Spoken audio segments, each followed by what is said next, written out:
Hey, hello guys, welcome back to Kurimurai once again. So நம்ம previous வீடியோவில் browser கான்டெக்ட்னா என்ன, browser contact வச்சு எப்படி ஒரு புது டேப் ஓப்பன் பண்ணுறது, இல்லை ஒரு புது ப்ரௌசர் யூஸ் பண்ணுறது, அதுக்கப்புறம் க்ளோஸ் கமெண்ட்ஸோட எங்கெங்கே எப்பப்போ எந்தெந்த க்ளோஸ் யூஸ் பண்ணோம் அப்படின்னு சொல்லி பார்த்தோம். அப்புறம் bring to front and multiple tab இல்லை மல்டிபிள் ப்ரௌசர் கூட எப்படி இன்ட்ராக்ட் பண்ணுறது அப்படின்னு சொல்லி பார்த்தோம்.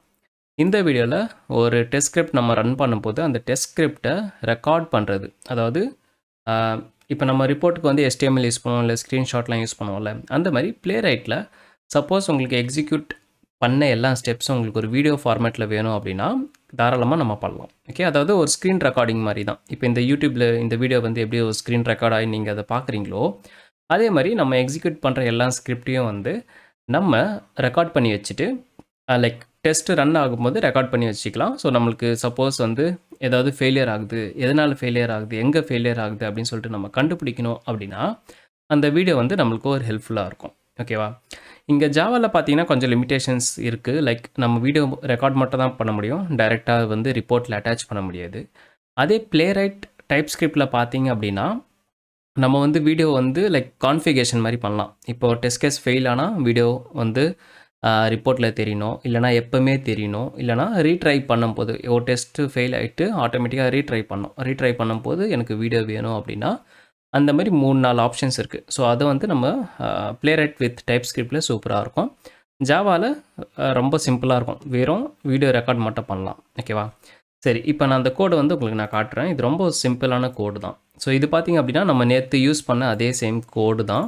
இங்கே வந்து ப்ரௌசர் கான்டெக்ஸ்ட் லேர்ன் பண்ணோம்ல, அதுக்கப்புறம் ஒரு வெப்சைட்டில் போய்ட்டு லாகின் பண்ணி சம்திங் லைக் யூசர் நேம் வந்து பிரிண்ட் பண்ணோம். சேம் கோடு தான் இன்றைக்கும் வச்சுருக்கேன். இங்கே என்ன பண்ண போகிறோன்னா இந்த எக்ஸிக்யூட் ஆகிறத வந்து நம்ம வீடியோவாக ரெக்கார்ட் பண்ண போகிறோம். ஸோ அதுக்கு என்ன பண்ணோம் அப்படின்னு கேட்டிங்கன்னா, ஃபஸ்ட்டு நியூ கான்டெக்ஸ்ட் இருக்குல்ல, ஸோ நியூ கான்டெக்ஸ்ட்குள்ளே new browser dot new context options அப்படின்னு ஒரு கிளாஸ் இருக்கும். ஸோ இது வந்து ஒரு கிளாஸு. அதுக்கப்புறம் என்ன பண்ணுவோம் அப்படின்னா, கிளாஸ் இருக்குன்னா கண்டிப்பாக ஃபங்க்ஷன்ஸ் இருக்கும். ஸோ இங்கே வந்து செட் வீடியோ டைரக்டரி அப்படின்னு சொல்லிட்டு நம்ம ஒன்று ஒரு ஃபங்க்ஷன் வந்து கால் பண்ணோம். இது என்னென்னு கேட்டிங்க அப்படின்னா, லைக் நம்மளோட வீடியோஸ் வந்து எங்கே ஸ்டோர் ஆகணும் அப்படின்னு சொல்லிட்டு நம்ம செட் பண்ண போகிறோம். ஸோ இங்கே வந்து பாத்ஸ் டாட் கெட் அப்படின்னு ஒரு ஃபங்க்ஷன் இருக்குது. ஸோ பாத்துனா என்னென்னு கேட்டிங்கன்னா, லைக் ஃபைல் பாத்தை வந்து மென்ஷன் பண்ணோம். ஸோ இது வந்து ஜாவாவோட கிளாஸ். இது வந்து இது வந்து ப்ளேரைட் கிடையாது, இது வந்து ஒரு ஜாவாவோட கிளாஸ். ஓகே, ஸோ இங்கே பார்த்தீங்கன்னா அண்ட் கெட்குள்ளே நம்ம ஒரு வீடியோவோட டைரக்டரி சொன்னோம். ஸோ ஃபஸ்ட்டு பார்த்தீங்க அப்படின்னா வீடியோஸ்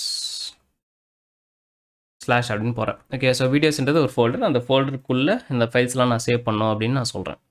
ஸோ இப்போ நம்ம பேக்கேஜ் எக்ஸ்ப்ளோரில் பார்த்தீங்க அப்படின்னா வீடியோஸ்னு ஒரு ஃபோல்டர் இல்லை. ஸோ நம்ம ஃபோல்டர் கிரியேட் பண்ணுமா கேட்டிங்கன்னா ஃபோல்டர் கிரியேட் பண்ண அவசியம் கிடையாது.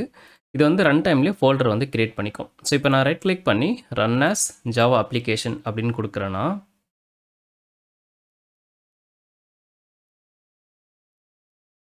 இப்போ பார்த்தீங்கன்னா நம்மளோட அவுட்புட், அதாவது யூசர் நேம் வந்து கரெக்டாக இந்த சிஸ் அவுட்டில் பேஸ் பண்ணி வந்திருக்கு.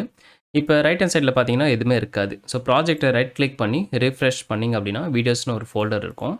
அதை வந்து நம்ம சிஸ்டம் எக்ஸ்ப்ளோரரில் ஓப்பன் பண்ணிக்கலாம். ஓப்பன் பண்ண அப்புறம் பார்த்தீங்க அப்படின்னா வெப் எம், அதாவது வெப் எம்ன்றது லைக் ஒரு லோ மெமரி சைஸ் ஆக்கிபை பண்ணுற மாதிரி ஒரு வீடியோ ஃபார்மேட். ஸோ நம்ம MP4 AVI MKV பார்த்துருக்கோம்ல, அந்த மாதிரி வெப்எம். ஓகே, ஸோ மோஸ்ட்டாக இது வந்து லைக் வெப் பேஜஸ்லாம் யூஸ் பண்ணுவாங்க. ஸோ இங்கே பார்த்தீங்கன்னா வீடியோ வந்து ரொம்ப சின்னதாக இருக்குது, ஆப்வியஸாக நம்ம ஸ்கிரிப்டும் சின்னதாக இருக்கனால. பட் இங்கே பார்த்தீங்க அப்படின்னா like Tony user name password எல்லாம் டைப் பண்ணுறது நம்மளால் பார்க்க முடியுது. அது இல்லாமல் இங்கே பார்த்தீங்கன்னா கொஞ்சம் கிளாரிட்டி வந்து மிஸ் ஆகுது. ஓகேயா? எனக்கா பை டிஃபால்ட்டாக என்ன ஆகும் அப்படின்னு கேட்டிங்கன்னா, இப்போது ரெக்கார்ட் பண்ணுற வீடியோஸோட சைஸ் பார்த்தீங்க அப்படின்னா எல்லாமே பார்த்தீங்க அப்படின்னா 800 இன்ட்டு 450 சம்திங் வரும். ஓகேவா? ஸோ இல்லை எனக்கு அந்த கிளாரிட்டி பத்தாது, எனக்கு கிளாரிட்டி அதிகமாக வேணும் அப்படின்னு நினச்சிங்கன்னா நீங்கள் தாராளமாக அது கூட செட் பண்ணிக்கலாம். ஸோ இந்த மெத்தட் முடிஞ்ச அப்புறமே திருப்பியும் நீங்கள் வந்து செட் ரெக்கார்ட் வீடியோ சைஸ் கொடுத்துட்டு வித் அண்ட் ஹைட் வந்து கொடுக்கலாம். ஃபார் எக்ஸாம்பிள் நான் வந்து 1280 இன்ட்டு 720, அதாவது SD குவாலிட்டியில் கேட்குறேன் அப்படின்னு வச்சுக்கோங்க. ஸோ இப்போ ரைட் கிளிக் பண்ணி ரன் ஆஸ் ஜாவா அப்ளிகேஷன் கொடுத்தோம் அப்படின்னா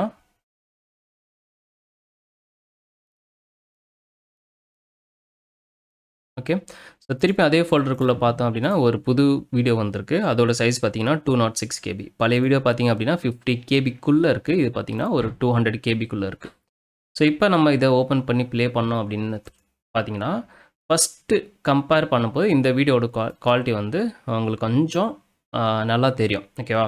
ஸோ அதுதான் வந்து டிஃப்ரென்ஸ். உங்களுக்கு வந்து வீடியோ வந்து கிளாரிட்டியாக வேணும் அப்படின்னு நினச்சிங்கன்னா, நீங்கள் வந்து தாராளமா நீங்கள் வந்து செட் வீடியோ சைஸ் போட்டுக்கோங்க. அப்படி இல்லை அப்படின்னா டிஃபால்ட்டாக வந்து 800x450ன்ற சைஸில் வரும். ஸோ கிளாரிட்டி வந்து கம்மியாகும். பட் இதுவும் ஞாபகம் வச்சுக்கோங்க, நீங்கள் சைஸ் ஏற்ற ஏற்ற ஆப்வியஸாக உங்களோட ஸ்க்ரீன் மெமரி கன்சப்ஷனும் அதிகமாகும். மெமரி கன்சப்ஷன்னா ஸ்டோரேஜ் ஸ்பேஸ் வந்து அதிகமாக யூஸ் ஆகும். ஸோ நீங்கள் பைப்லைன்லலாம் போடுறீங்க அப்படின்னா வீடியோ சைஸ் அவ்வளோ இருக்கணும் அவசியம் கிடையாது. மோஸ்ட்டாக வீடியோ ரெக்கார்ட் பண்ண தேவையில்ல பைப்லைனில். எனக்கு நம்ம அவ்வளோவா செக் பண்ண மாட்டோம். ஸ்டேபிளாக இருக்கிற ஸ்கிரிப்ட் தான் மோஸ்ட்டாக பைப்லைனில் வந்து ரன் பண்ணுவோம். ஓகேவா? அண்ட் இதில் இன்னொரு விஷயம், முக்கியமான விஷயம் என்னென்னு கேட்டிங்கன்னா, இந்த கான்டெக்ஸ்ட் டாட் க்ளோஸ், அதாவது இங்கே ப்ரௌசரில் நியூ கான்டெக்ஸ்ட்டில் நம்ம இதை ரெக்கார்ட் பண்ண ஸ்டார்ட் பண்ணுறோம்ல. ஸோ கான்டெக்ஸ்ட் டாட் க்ளோஸ் கொடுத்தா தான் வீடியோ சேவ் ஆகும். ஸோ மேனுவலாக பேஜை க்ளோஸ் பண்ணாலும் சேவ் ஆகும். பட் ஸ்கிரிப்டாக சொல்லும்போது கான்டெக்ஸ்ட் டாட் க்ளோஸ் நீங்கள் கால் பண்ணல அப்படின்னா வீடியோஸ் வந்து சேவ் ஆகாது.